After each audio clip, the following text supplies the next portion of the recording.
Hi, it's Dax Murphy. You may have noticed over the last few weeks I've been promoting the release of my new book, The Enlightened Leader.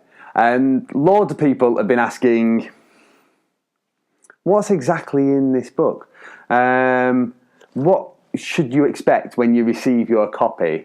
So what I'd like to do is just give you a little brief overview of what you would find in this book when you get it from pre-order. So I wrote this book because good people, people like you, people like me, that are in leadership and management roles, I think need to know that being a great leader is available to you right now. And I feel like our culture sold us a lie. You see, leadership is not complex, and it's not a long list of actions that we must implement. Rather, the simple fact is that becoming the best version of yourself will always result in you becoming the best leader you can possibly be. So when people in organisations and businesses are asked across the world, which set of competencies they would like most to develop, the overwhelming majority, time and time again, will provide the same answer. They want to become more effective leaders. So everyone knows that leadership makes a massive difference in the performance of teams and businesses. And that's why there's such a hunger and desire for great leadership. So, why then is great leadership, and why does it seem to be in such short supply? And the largest defining factor in why leadership is so elusive is that I believe our common understanding of what leadership is blinkered and distorted. See, most books on leadership, they try to find this perfect recipe. So what do you have to do to be a good leader? So, they'll probably take what great leaders have done in the past and then present this to us as the formula for success. So the problem with this is that copying great leaders is futile. The idea of us becoming a Jack Welch, a Nelson Mandela, or a Gandhi is literally ridiculous. The harsh truth is there are no universal leadership characteristics. So what works well for one leader might not work well for another. Honestly, just look for a moment at the great leaders in the past. And you'll discover that there isn't a list of rules and regulations.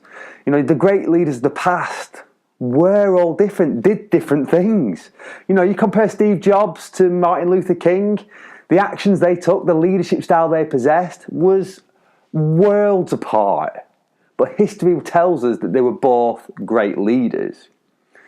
So what this gets for me, and what this book shares, is that leaders need to identify and utilise their own personal leadership assets by real critical assessment of themselves. So what they stand for and why, how they connect with others and why, and how they are at their best and how and why.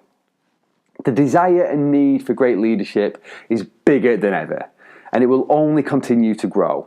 And as companies expand and competition becomes even more fierce, anything that provides an edge is fiercely battled out for. Leadership is that edge. We've made the world of leadership complex, full of rules, regulations, and actions. We've tried to make leadership a science when actually it's more of an art. If all the rules and regulations on the subject of leadership were to be believed, then we get overwhelmed. There's only one possible answer. Leadership is reserved for the exceptionally gifted. But this is bullshit. Leadership is not something you do. Leadership is something you are, something that people follow. Leadership is about the internal approaches that you have. Your outward actions are just a reflection of that. Your internal approach is uniquely yours. And when you learn to understand and master your internal world, then you can master the external world of leading also. So this book, it's written as a fictional story about the journey of an aspiring leader who's called Jack. The beginning of the story, Jack, like so many people and like myself in the past, perceives leadership as something that only the truly gifted or lucky could achieve. And then during his journey through the story, Jack discovers that leadership is an internal approach that defines leader that he will become.